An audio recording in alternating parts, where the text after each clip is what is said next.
Welcome back to Hot Air with me, Joshua Robert. And today we're diving into a topic that people love to joke about and love to avoid, and somehow love to have very strong opinions on, despite never actually trying it themselves, which is therapy. Because apparently, everybody thinks that they are an expert on therapy while simultaneously using their Uber driver, hairstylist, bartender, and best friend as unpaid emotional support specialists, guilty as charged.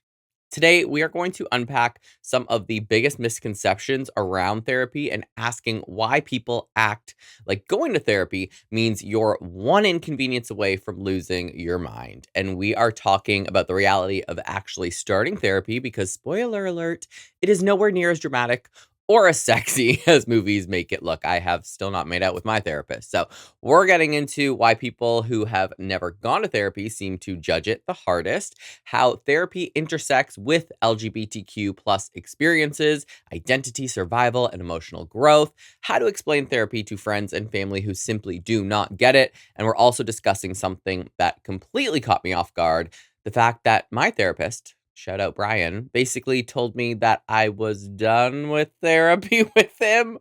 I think he might just not want to hang out with me anymore, but whatever. So I was like, what? Excuse me? You're firing me? Are we broken up? Did I graduate? What does this even mean? There's some pros and cons here.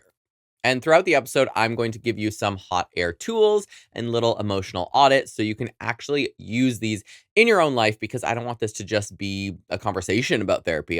I could talk about therapy till I'm blue in the face, but I want this to be a conversation about understanding yourselves, ourselves a little better, and figuring out whether some things we call personality traits or just personality might actually be baggage, like wearing a cute little outfit.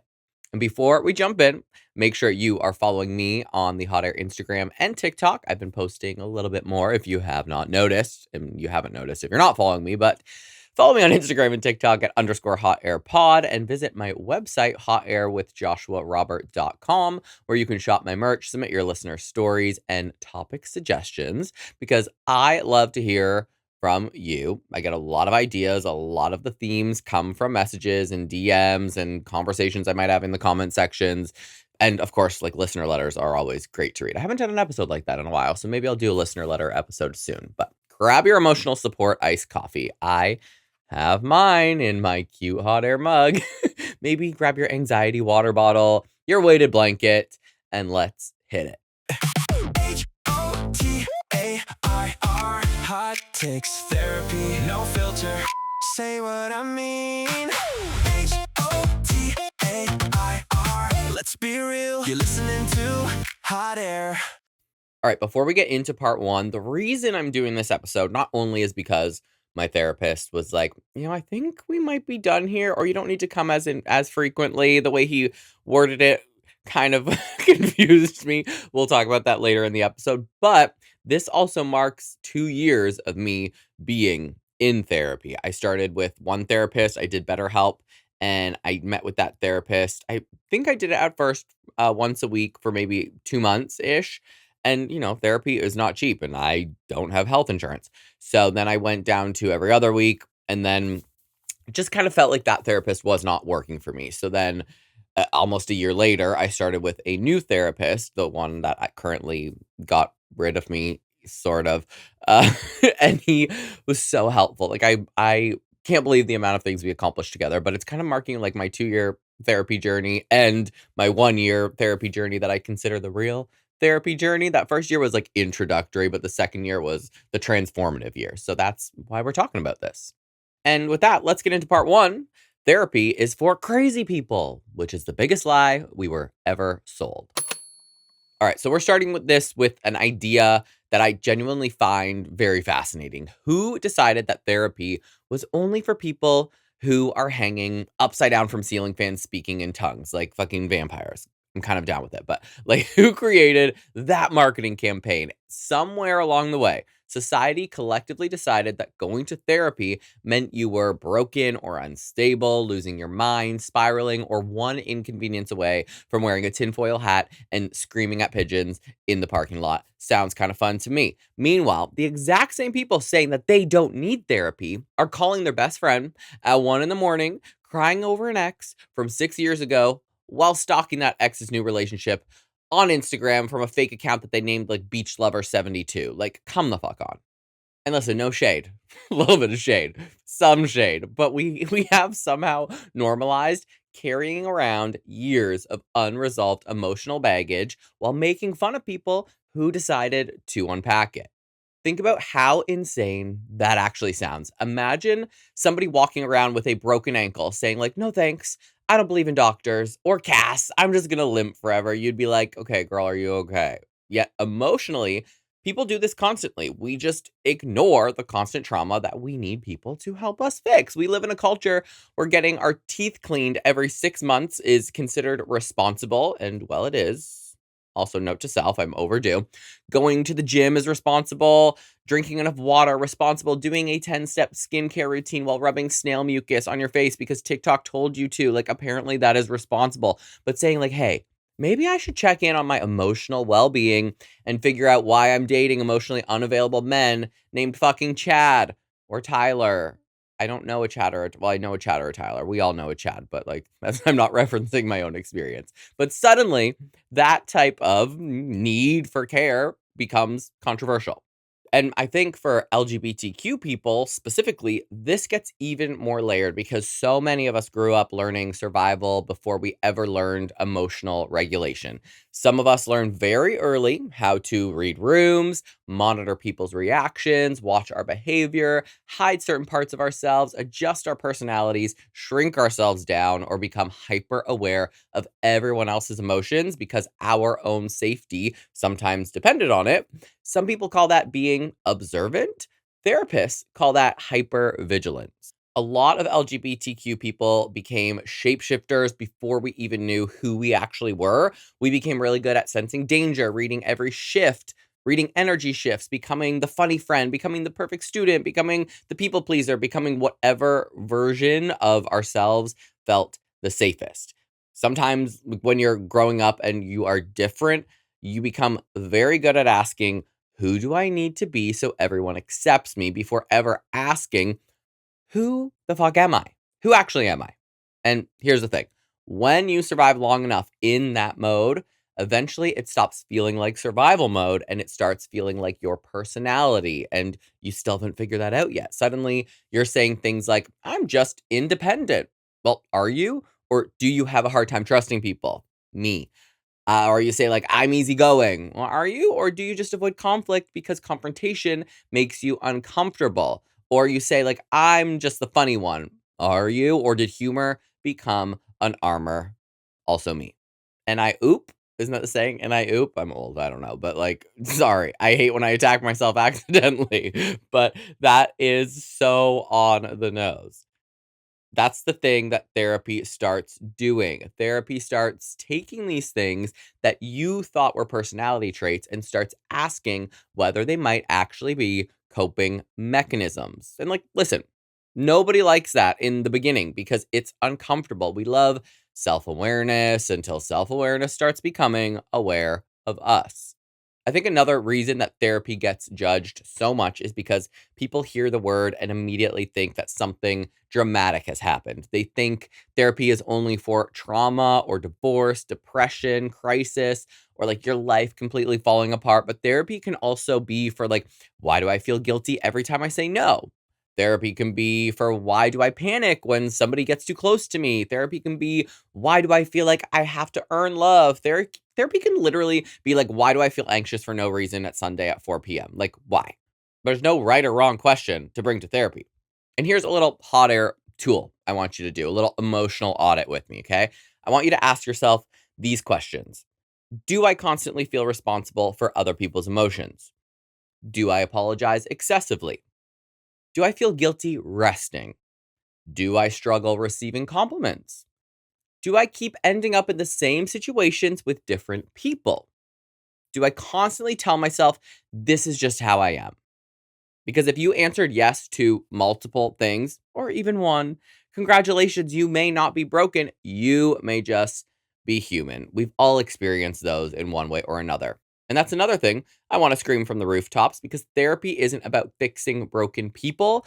Therapy is about understanding yourself, and that is it. Just understanding how you function. I think people hear therapy and immediately hear there's something wrong with me. But I hear therapy and I think, oh, cool. Somebody handed me the instruction manual I should have gotten 20 years ago, right? It would have been great if I was 12 and got the instruction manual. Actually, why not make it 37 years ago? Especially in the queer community where so many of us spent years trying to understand ourselves through everybody else's expectations. Maybe you had to come out. Maybe you felt rejected. Maybe you felt invisible. Maybe you grew up religious. Maybe you spent years questioning whether you were too much or not enough or too feminine or too masculine, too loud, too quiet, too gay, whatever the fuck it even was. Whatever the hell any of that even means, right? That stuff doesn't just disappear because you get older.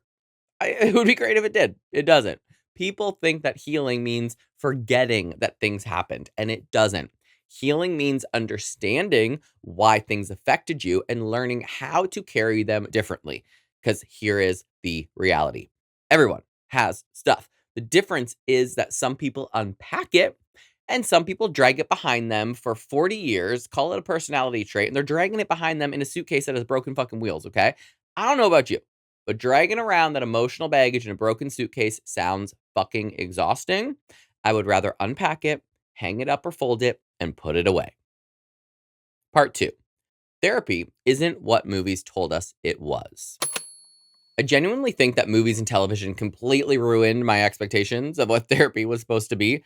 Growing up, therapy always looked incredibly dramatic, right? Like somebody would walk into a room looking emotionally destroyed, throw themselves onto like a leather couch, stare at the ceiling, and some perfectly dressed therapist with tiny glasses would tilt their head and go, "And how does that make you feel? Tell me, what are you feeling?" And then suddenly, inspirational music would start playing. And by the end of the scene, they'd have like some massive breakthrough where everything made sense. They'd walk out a completely transformed person, smiling into the sunshine like they had just unlocked the meaning of life. Meanwhile, nobody tells you that actual therapy is significantly less cinematic and significantly more like assembling IKEA furniture for your emotions. You walk in thinking you're just putting together like a cute little side table, and then suddenly there are 700 pieces scattered across the floor. The instructions don't make sense. You're missing screws. And at some point, you're sitting there wondering how your relationship anxiety somehow became connected to something that happened to you when you were 9 years old.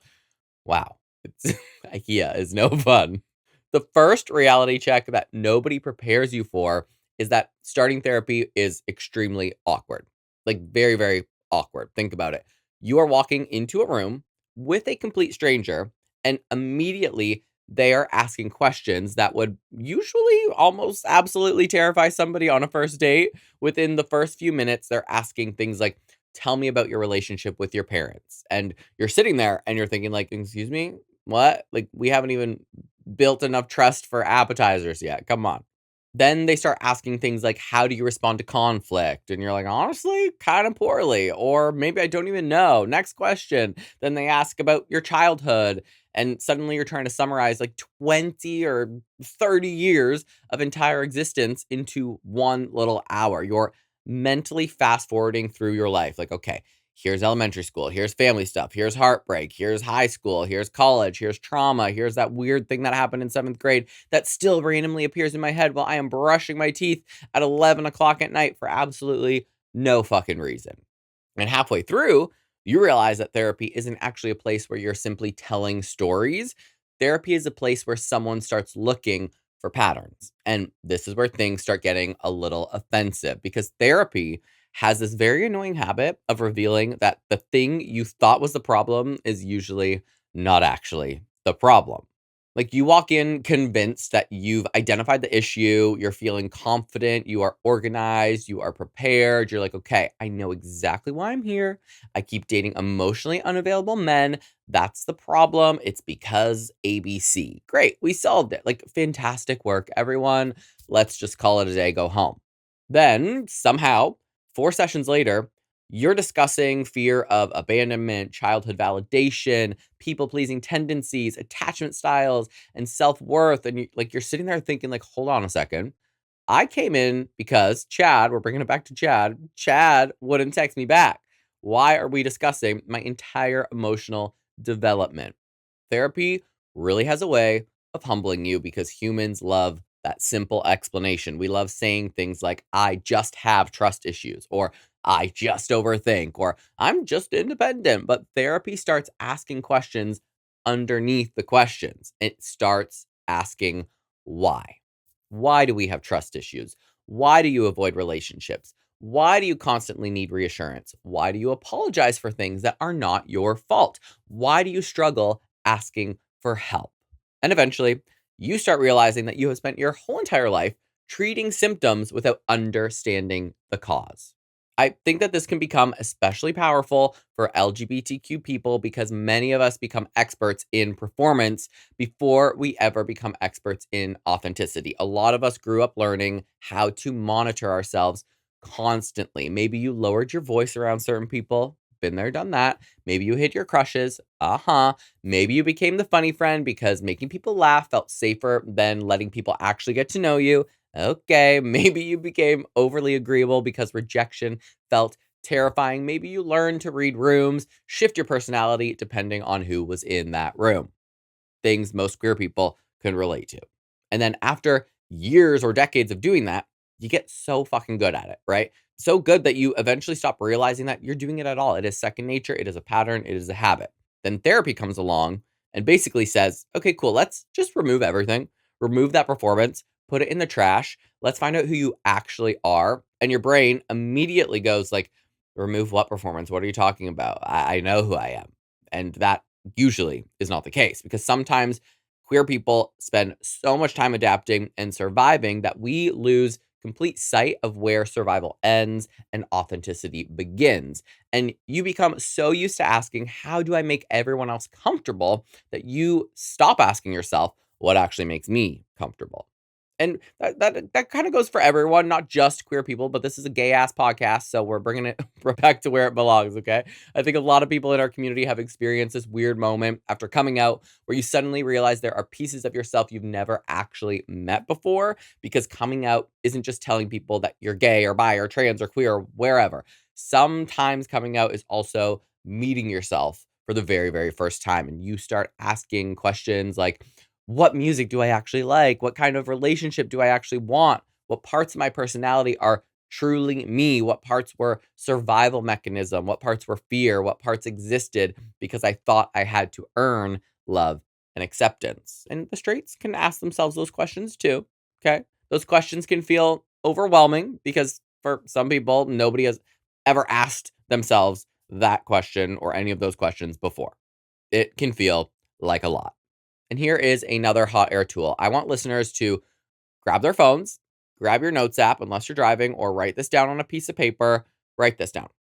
Who am I when I am not performing for approval?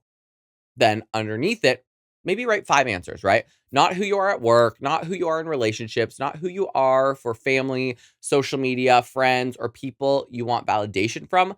Just you. Who are you when you're not performing? Like, I would say I'm a lot weirder and goofier when I'm not performing, when I'm just alone in my own space. I would say I'm more judgmental towards myself when I'm not performing. Probably a lot more sensitive when I'm not performing. You get the idea. That's kind of a vulnerable little tool. And I could only come up with 3 because we've got a lot more to talk about. So, who are you when you are not performing for approval? And therapy isn't about creating some brand new version of yourself.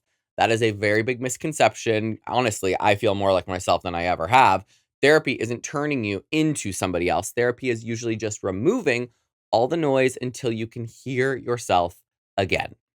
And maybe that's why starting therapy feels uncomfortable sometimes, because before things become organized, they usually become very, very messy. You're pulling everything out of the closet before you can clean it. For a while, you're sitting there surrounded by all of these boxes, baggage, old stories, coping mechanisms, like old ways of thinking. And you're like, this is a fucking disaster. What a fucking mess.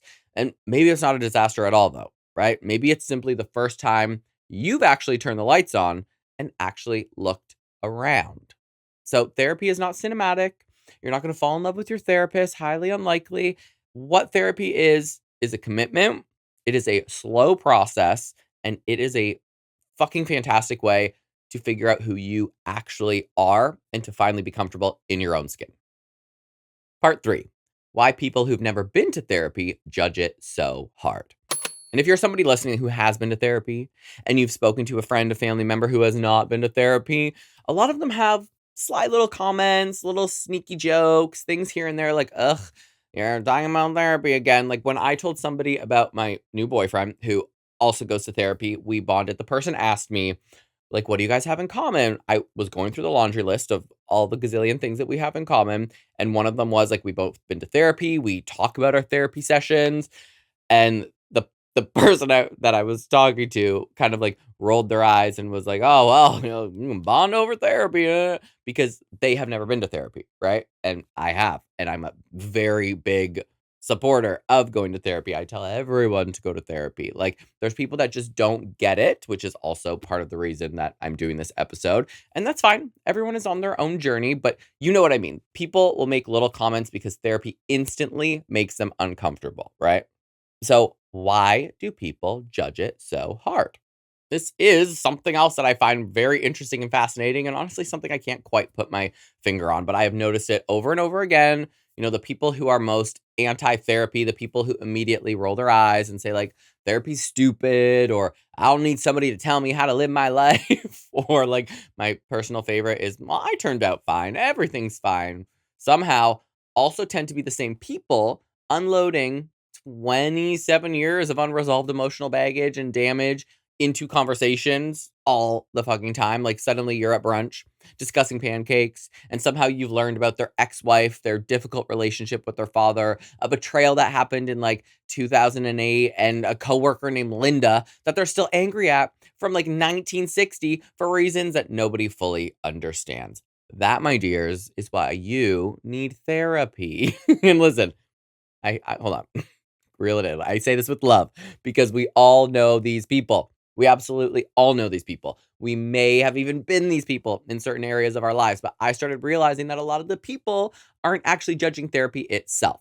They are judging what they think that therapy represents. When people hear therapy, they often don't hear self awareness or growth or learning tools. They hear, like, all they hear is something is wrong with me. And that is a very different thing, a completely different thing to hear.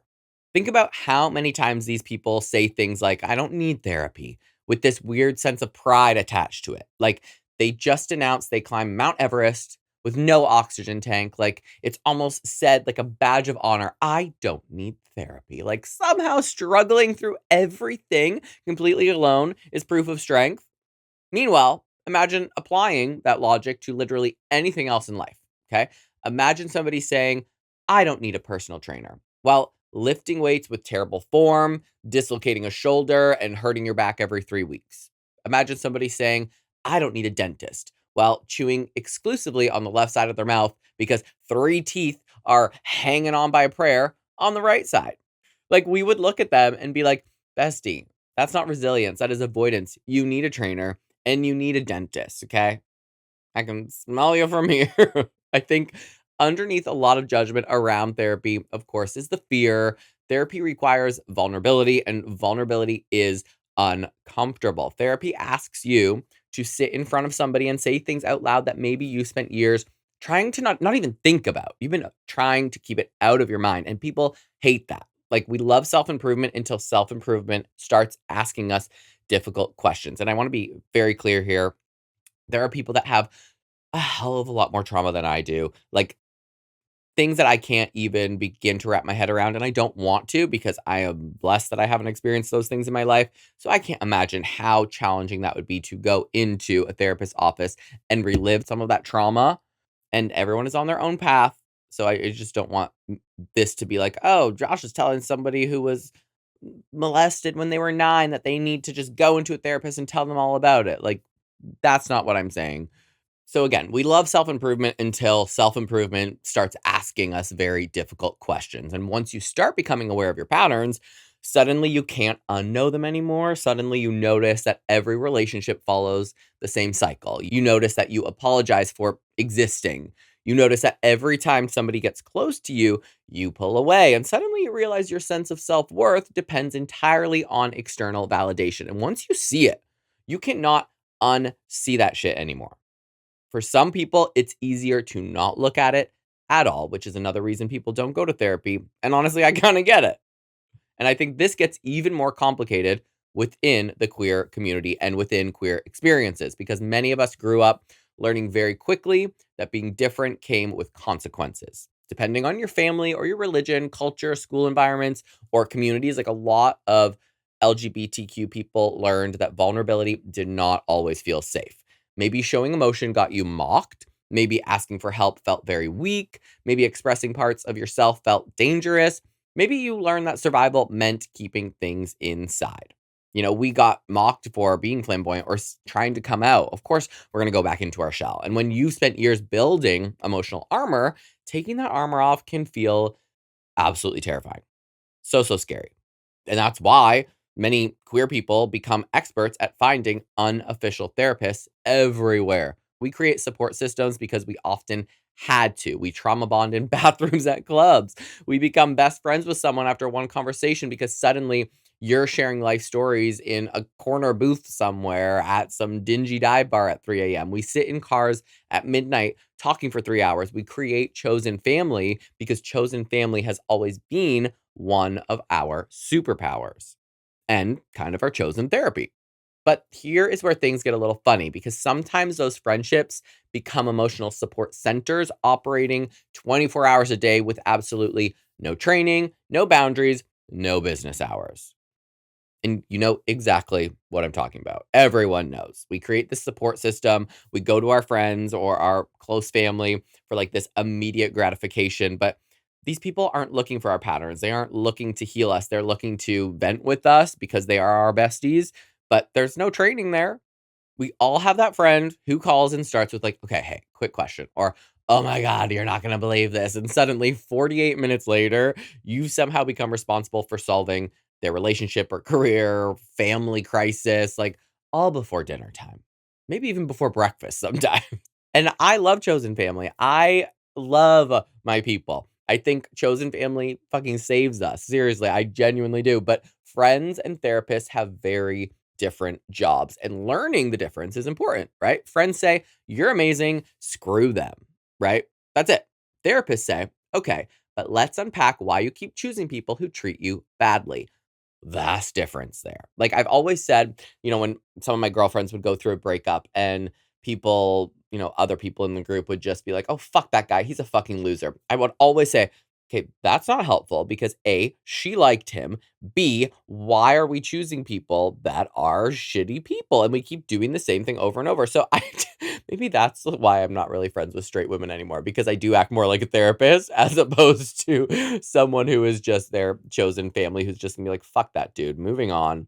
Let's have a shot. Like, that's not how I roll. I mean, I will say, fuck that dude.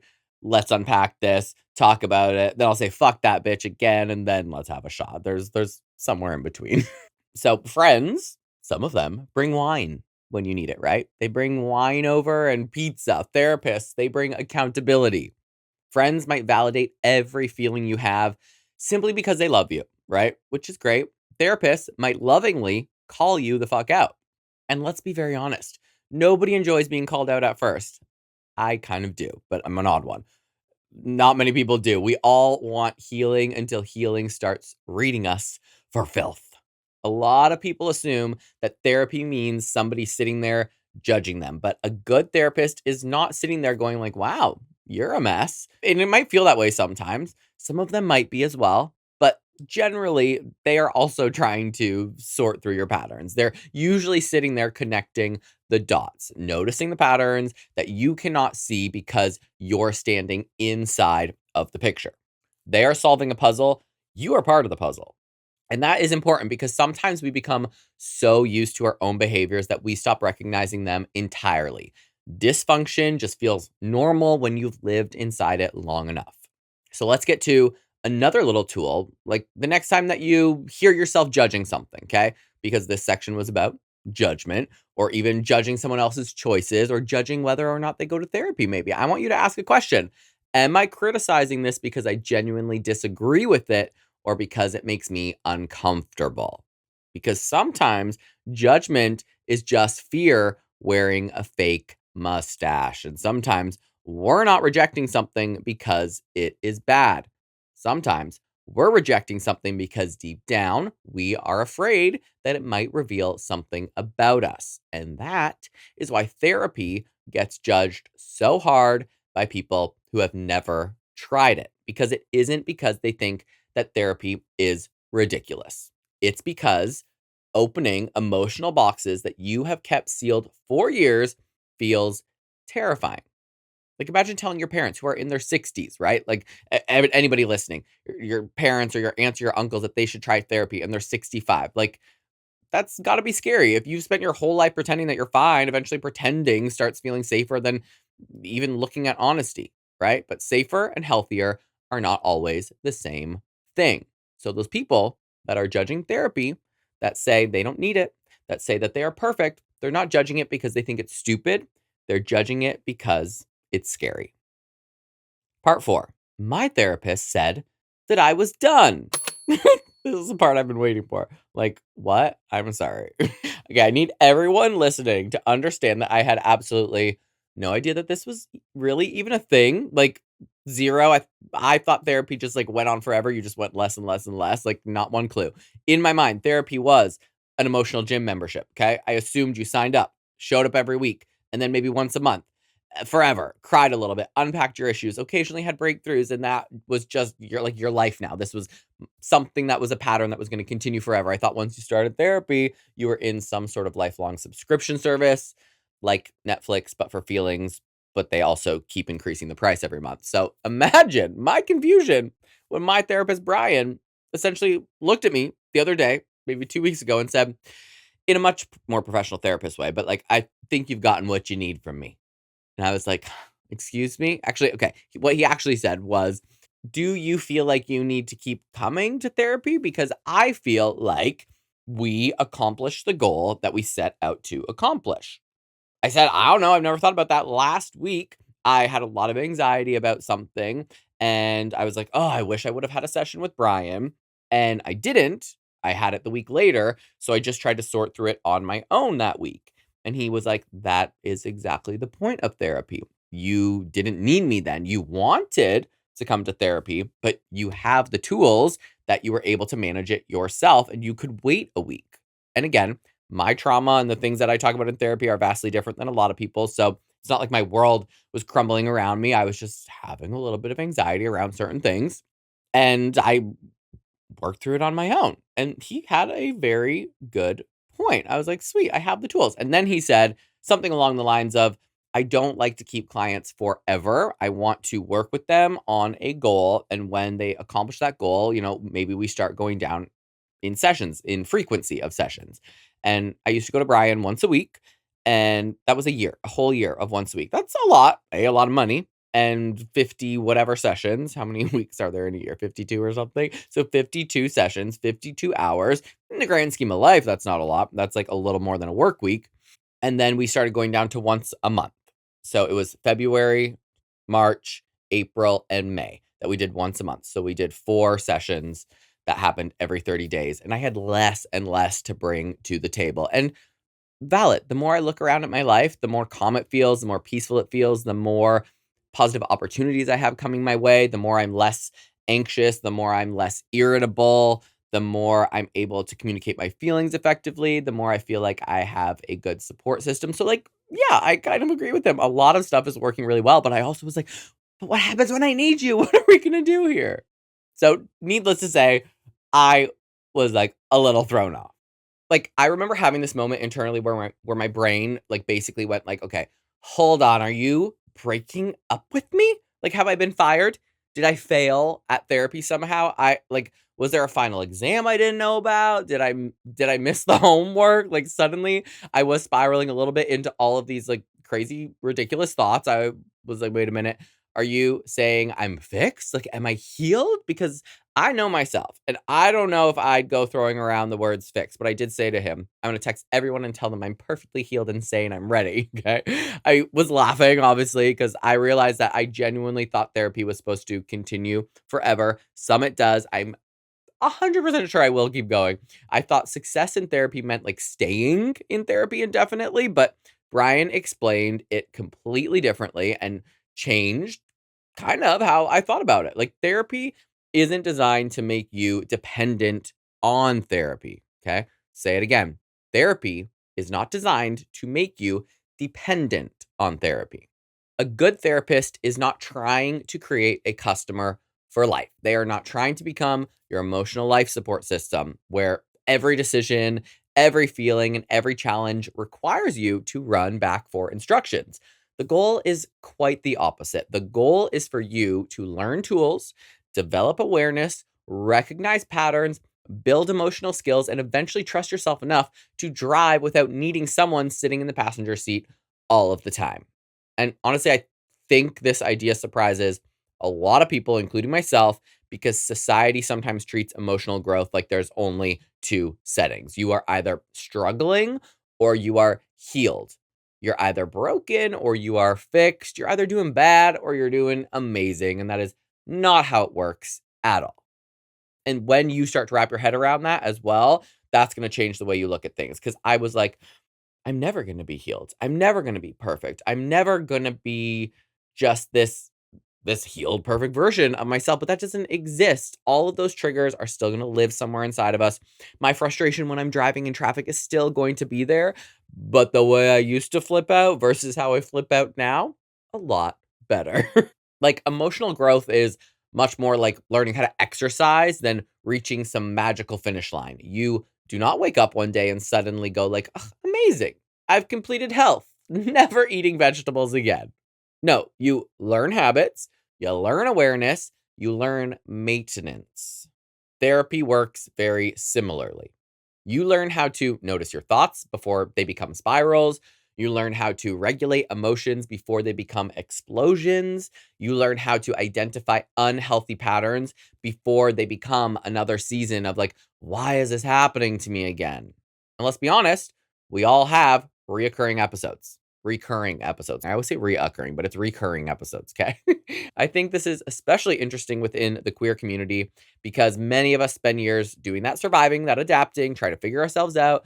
We navigate coming out, family relationships, rejection, identity, dating, community, body image, loneliness, religion, or like just trying to exist in environments where like you didn't always feel understood. That's a fucking lot. You learn survival skills, but survival skills aren't always the same as thriving skills.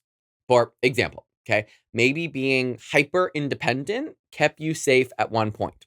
I am very independent. I do everything on my own. Maybe keeping walls up protected you. Yes. Maybe avoiding difficult conversations prevented rejection. Uh-huh. Okay. Maybe constantly reading everyone else's emotions helped you anticipate danger. I do that all the time. Those things may have served a purpose once at one point in time in your life. Therapy starts asking a different question. Is the thing that protected you before still helping you now? So, was me having walls up protecting me? Was that protecting me then? Sure. But is it protecting me now? No, it's preventing me from having the types of relationships that I want. Sometimes we're carrying around these tools that we no longer need. I no longer needed that wall because I am confident, because I found who I am, because I feel good in my skin. But that wall doesn't just go away. It's a habit from a gazillion years, from 35 probably years of protecting myself, right? But if I want true, authentic relationships and I want a romantic partner that gets me and I want to be able to communicate effectively with my family and my friends, that wall has to come down. I don't need it anymore. So it was protecting me, but now it is preventing me. It's like if you show up to dinner wearing a bicycle helmet because one time you fell off a bike in 4th grade. Like, that doesn't make sense. At some point, someone gently has to go like, "Okay, listen, I understand why you brought that bike helmet with you to dinner, but I don't think you need it anymore." Like that oh, that's a hilarious analogy. I'm gonna start wearing bike helmets everywhere, but that's what Brian, my therapist, helped me understand. He wasn't saying that I had become some enlightened emotional wizard floating above life's problems while meditating on a mountaintop somewhere, although that sounds gorge. He wasn't saying that I would never feel anxious again. He wouldn't say I would never overthink, that I'd never struggle, never have moments where I needed support.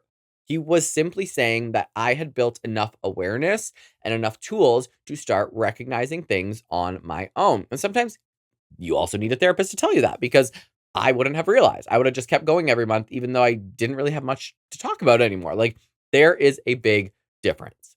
So, here is another hot air tool I want people listening to think about because this actually hit me very hard after that conversation I had with him.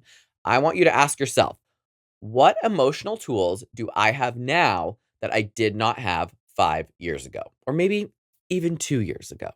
Maybe now you set boundaries. Maybe you communicate better. Maybe you apologize less just for existing. Maybe you recognize red flags faster. Maybe you leave situations sooner. Maybe you understand your triggers. Maybe you know when you need to rest instead of pushing through the burnout. Just write down like 3, 4, 5 things, tools you have now that you maybe didn't before. Growth can be difficult to see while you're standing inside of it. It's hard to see all of those tools.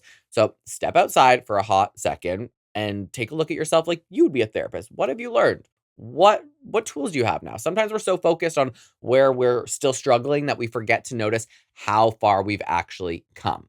And here's the thing that I really want people to understand because I think this matters a lot. Graduating therapy doesn't mean you're healed forever. It doesn't mean life suddenly becomes easy. It doesn't mean you never go back. It doesn't mean that things are not going to come up in the future where you're like, I could use a little therapy re up. People return to therapy all of the time. I will. I'm sure I will. Life changes. Relationships happen and relationships change. Grief happens. Stress happens. New challenges happen. You can go back whenever you want to. Therapy is not some one time destination where you arrive and collect a trophy. It is simply another tool. And sometimes you need that tool more often, and sometimes you need that tool less often. Maybe the biggest thing that I learned from that whole experience was realizing that growth is not about needing less support. Growth is knowing what support you need and trusting yourself to ask for it. Sometimes you need more and sometimes you need less. Like for the longest time, I think I believe that strength meant like handling everything alone, right? Being very independent, having that guard up, being massive lone wolf. Now I starting to feel that strength might actually be knowing when you don't have to do everything alone, when you can ask people for help, when you don't have to have your guard up. So therapy taught me that. My therapist taught me that. He gave me so many tools. I guess I'm going to take a little break from therapy and go back as needed. I think I'm going to do quarterly check ins. And I mean, I guess we'll probably revisit this conversation as time progresses. Feels a little weird to be like, quote unquote, done with therapy. But if I learned anything from anything I just said, you're never done, but you don't have to go all the time. I got my tools. I'm not healed. I am just healing, right? Right. But I am gonna go to that mountaintop and, like, get really zen and, like, float in the sky like a weird wizard, so that sounds cute. Okay, now we're gonna get to some good shit, okay? Part 5, how to explain therapy to friends and family who don't get it. Now, let's talk about one of the most frustrating experiences on earth, and that is trying to explain therapy to people who have already decided what therapy is before you even opened your mouth. Because if you've gone to therapy, there's a very good chance that you've experienced some version of this conversation. You tell somebody that you're going to therapy, and suddenly they look at you like you just announced that you're leaving society and joining a cult on a remote mountain where everyone wears beige and linen and drinks mushroom tea. And honestly, a lot of these like funny little analogies actually sound quite nice. Then come the comments. Like we know the comments. Why do you need therapy? Just think positive. Everybody has problems. You're overthinking things. Back in the day, we didn't need therapy. And my favorite one, just move on. And by my favorite one, my least favorite one, like just move on. Okay, Brenda. Like, wow, incredible. revolutionary, groundbreaking medical discovery alert. Like, hold on while I call every mental health professional in existence and let them know the solution was apparently simply stop feeling things and move on. Like, we did it, everyone. We solved emotions. Brenda cured us. Like, I don't even think that most people say these things because they're trying to be cruel. I really don't. I think a lot of people are trying to help with the emotional tools they personally have available, which the problem is they don't have a lot of emotional tools. People give advice based on what made them survive instead of what helps you heal. There's a difference. Brenda might have been able to just move on because she has this wall up and puts her emotions in a little box and never revisits them again until 20 years down the road when she has a massive breakdown, Brenda. But we don't want that, okay? And a lot of these generations, I think Brenda's probably about 65 years old now. Brenda is a hypothetical human, but she's in a different generation, right? Of these previous generations, survival looked different. The goal wasn't emotional awareness. The goal was paying bills, getting through difficult situations, keeping food on the table, pushing forward no matter what. Feelings often became secondary, if not tertiary, because the demand was survival. So many people learn things like don't talk about your problems, keep your head down, work harder, stop complaining, move on. And when you have spent 40 plus years operating that way, therapy can sound very strange. It can sound like overanalyzing things, it can sound unnecessary, it can sound self indulgent. But here's the thing: surviving and thriving, again, they are not the same thing. Surviving says, like, I got through it. I got through it. I got through it. Like, ugh. Healing and thriving says, I understand how it affected me.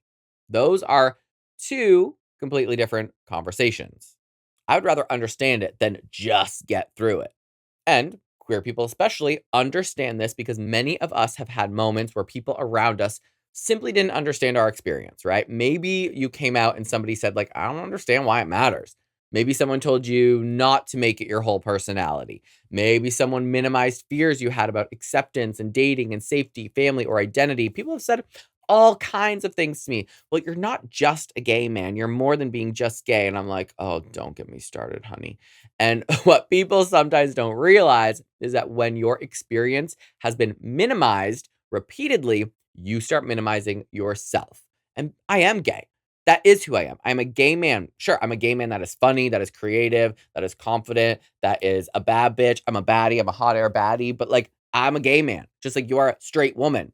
Like, get it together. You filing that away for a different episode. That could be a very interesting conversation. But you start telling yourself things like that, like you're being dramatic or you shouldn't be upset or other people have it worse. Like maybe like you just start minimizing these things. Maybe I just need to get over it. Meanwhile, you're carrying around experiences that genuinely shaped the way that you see yourself and the world. And I think that is why therapy can be so fucking powerful for queer people. For the first time, a lot of the time, somebody is sitting across from you saying, like, that makes sense. And they're not judging you and they get it. And they don't say, like, you're overreacting. They're an ally. They're on your page. They're not saying, like, you're gonna be fine. They're giving you tools. They're working through it. They're not telling you to stop thinking about it. They're helping you think about it more and in a healthier way. A lot of the times they just say, like, that makes sense and I get it. Like, a lot of people don't understand how healing just that can be. Like, some people spend years and years waiting to hear that.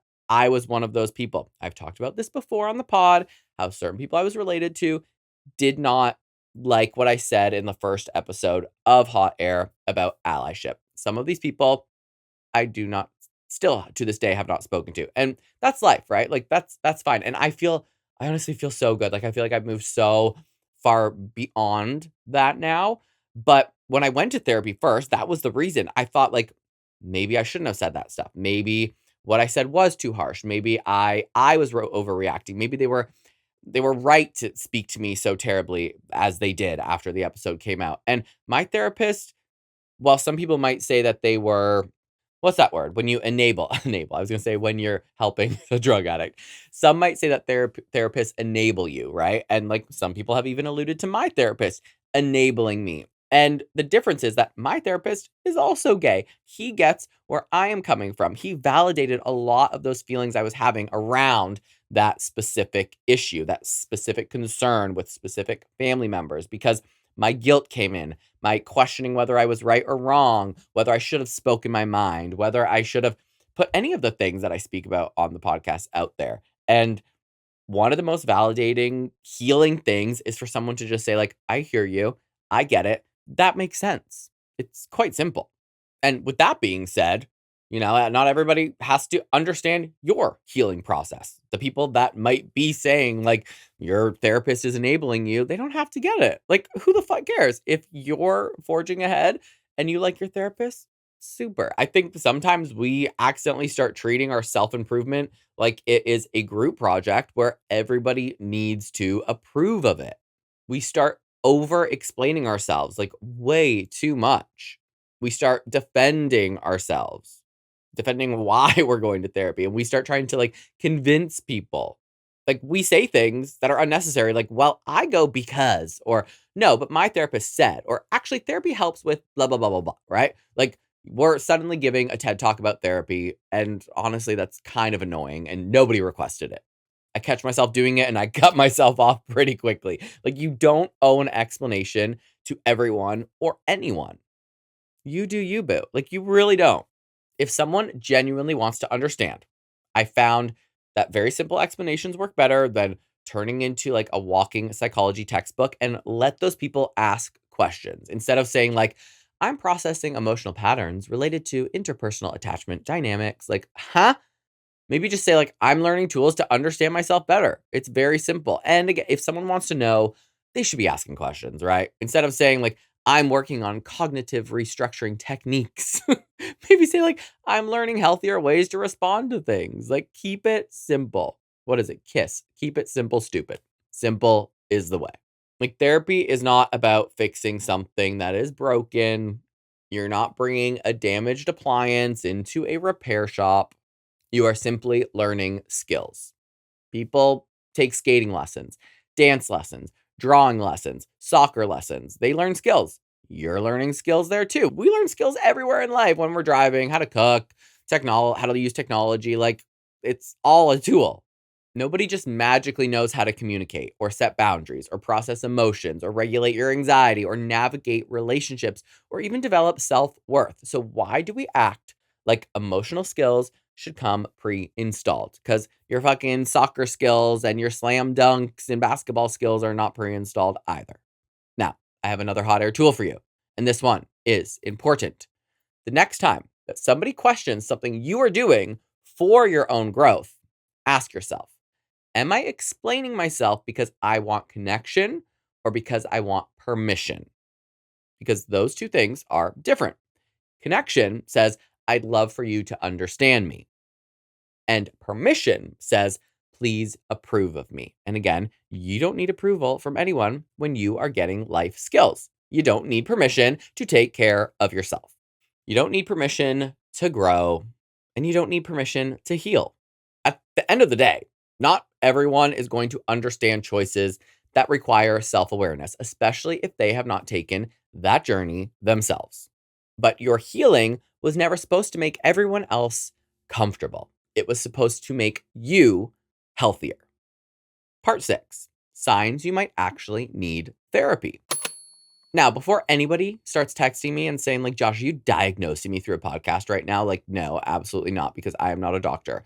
I am not sitting here in a lab coat with a clipboard handing out emotional prescriptions, okay? This is not me saying that everybody needs to immediately sprint to therapy and book an appointment before this episode ends, and it is ending soon. But I do think that sometimes people imagine needing therapy means that your entire life has to be falling apart. Like, people think there has to be some dramatic movie moment where you're standing in the rain outside of a building while sad music is, I don't know, playing from some mysterious speaker somewhere. Your mascara is running, even though you somehow are not even wearing any mascara. People wait for some giant flashing sign that says, like, attention, your mental health is now bad enough to qualify to fix it in therapy. Like, no, life does not usually work like that. Most of the time, emotional struggles don't show up wearing a giant name tag and introducing themselves, right? They show up quietly, they show up disguised as habits and behaviors, reactions and patterns that become so normal that eventually you stop questioning them altogether. Like maybe you consistently tell yourself you're just stressed, but you've had stomach pain every Sunday for 3 years. Maybe you're just tired, but you're emotionally exhausted all the time. Maybe you say that you're just independent, but asking for help feels physically uncomfortable. Maybe you're just laid back, but in reality, you avoid conflict so aggressively that you would rather move to another country than tell somebody that they hurt your feelings. Like, listen, I say that all with love. Okay. I think all of us have little things that we explain away. I'm just tired. I'm just stressed. I'm just a lone wolf. Like, we become incredible storytellers when it comes to ourselves. We might say, I don't have trust issues, but you check their location, their Instagram following, their Spotify activity, and the weather forecast in their city because they took 2 hours to answer your text. I have not done that. Okay. I'm just saying, well, once upon a time, long time ago, I would go to that degree. Or like you might say, I'm not anxious, but your brain just created 42 fake scenarios during a 3-minute period of silence. Or you might say, I'm fine. Or have you just become really good at functioning while overwhelmed? Because functioning and feeling okay are not always the same thing. Now, again, bringing it back to my gaze, we become especially good at functioning. A lot of us learned very early how to keep going no matter what. Maybe when it was dealing with rejection or feeling isolated, or when you hid parts of yourselves or struggled with body image, you felt like you had to earn acceptance, or maybe you spent years trying to fit into spaces where you never fully felt like you belonged or even wanted to be. And when you spend those years surviving things, eventually you can become very, very good at carrying heavy things with you. It's so good that you forget these things are even heavy, that they're weighing you down and you just keep carrying them because that's what you've always done. And that goes for everyone, straights included, okay? But I do think that's why LGBTQ people hit this weird moment in adulthood where they suddenly think like, "Wait a minute, why am I reacting like this?" Like maybe somebody gives you a compliment and you don't believe them. Maybe somebody gets close to you and you panic. That happens a lot with the gays. Maybe somebody loves you consistently and instead of feeling safe, it feels unfamiliar. I'm pointing at myself right now because sometimes what we call personality is actually adaptation. And adaptation isn't bad. Adaptation kept a lot of us safe, but eventually you have to ask whether the thing that protected you years ago is still helping you now. Again, was it protecting you before, and is it preventing you now? So instead of doing like signs you need therapy in a dramatic way, okay, because I could do a long list of dramatic signs you need therapy, we'll do another hot air emotional audit. I want everyone listening to just ask yourself a few of these very simple questions. Do I keep ending up in the same situation with different people? Do I apologize constantly? Do I feel guilty resting? Do I avoid difficult conversations? Do I struggle setting boundaries? Do I constantly need reassurance? Do I feel emotionally exhausted most of the time? Do I always put everyone else's needs before my own? Do I feel like I don't really know who I am outside of work, relationships, or other people? Do I keep telling myself this is just who I am? Question mark, question mark. Because that last one, I really want you to sit with because even as it came out of my mouth, I was like, "Ooh, this is heavy." This is just who I am. Because sometimes like it is in certain ways, but sometimes it isn't. You don't have to just be who you are, okay? Sometimes this is just who I am actually means I've been this way for so long that I stopped questioning it. But we can literally change anything we want about ourselves. And I think that is a very important difference. Therapy is not there to erase who you are. Therapy isn't there to make you less you. Therapy isn't there to turn you into some perfectly healed, enlightened human who drinks green juice and journals on a balcony at sunrise every morning. Again, that sounds fucking great. But therapy is there to help you understand yourself better. It's there to help you separate personality from pain, to help you separate authenticity from survival, to help you figure out what you're carrying that you don't actually need anymore. What I freaking love about therapy is, for example, I can say like to my therapist, Brian, which question mark, is he even my therapist anymore if he basically just broke up with me? But I could say to him, like, I don't like how I get this like physical feeling in my body when I start getting frustrated or angry when someone is misunderstanding me, right? Like I don't like that personality trait. But for a very long time I just said, well, that's just who I am. That's just me. I get heated, I explode when people are not understanding what I'm trying to communicate to them, right? So I could have just continued through life and been like, that's just who I am. And it is a part of who I am, but I don't love that personality trait of mine. So, instead of him just being like, "Well, that's just who you are," you go to therapy. He helped me break down some situations in which I start feeling that way. He helped me notice that feeling before it became too heightened where I would explode. He helped me learn the different situations that would make those physical emotions and that anger kind of bubble up, and also why I would react that way. Why I became so frustrated when people wouldn't understand me, because growing up as a gay kid, most people don't understand you and you're just like kind of begging to be heard. And so it's a whole thing, right? And then he gives me the tools to help that no longer be, this is just who I am. It will still be there a little bit. I am still Josh. I still get really frustrated sometimes, but that old version where I had that wall up that was protecting me, that would then hold all of these things in and I would explode, was no longer protecting me. It was preventing me from just feeling chill and communicating effectively. So for a long time, I did that thing where it was like, this is just who I am. I'm an angry person. I am mad. I go off. I pop the fuck off. But I didn't like that that was who I was. So therapy helped me change it. Like to me, I'm like, it's a no brainer. And like, okay, maybe the biggest misconception, which we've talked about this entire episode, is that again, therapy is for broken people. It's not for broken people, right? I just like can't hammer that home enough. I'm not broken. I had to put a few things in different places, but I'm always broken. Therapy is for like people who are tired, right? People who are tired of blowing up and getting frustrated and pissed off. People who are tired of repeating the same cycles of getting frustrated and yelling at people and being pissed off. People that are tired of carrying around those old stories, like saying, this is just who I am. People that are tired of feeling stuck. People that are tired of pretending that they are okay. People that are tired of dragging around emotional baggage that wasn't meant to be carried forever. It was meant to be left behind at some point. Like everyone has something, okay? Literally everyone. There is nobody on the planet that doesn't have something that can use a little healing. And the difference is that some people unpack it and some people spend their whole lives dragging it behind them, calling it a personality, and it gets heavier and heavier as time moves on. And honestly, that sounds exhausting. We have way bigger fish to fry. Like, so maybe the question isn't like, do I need therapy? Do I? Maybe the better question might be, what am I carrying that I don't have to carry alone anymore? What can I bring to a therapist that they can help me carry?